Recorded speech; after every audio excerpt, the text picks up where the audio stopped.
розміром. Так, всім привіт! Хочу показати, як зашиваються газові труби. Уже вони є зашиті, покажу вам. Ось тут, бачите, так от там була газова труба, і її сховали тут. Позначили, де буде люк. Ось, і ще в нас залишилось ось тут трошки біля котла. А це вже з профіля прикручено, тільки закрутити гіпсокартон буде і все.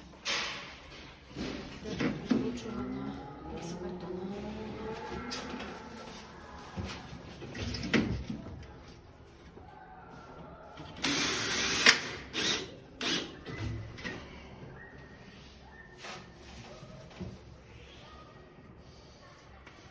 Ось так все обшилося.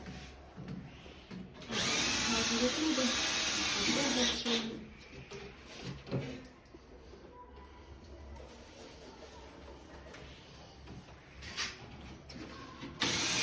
розмішаєш і зверху ще. І буде все.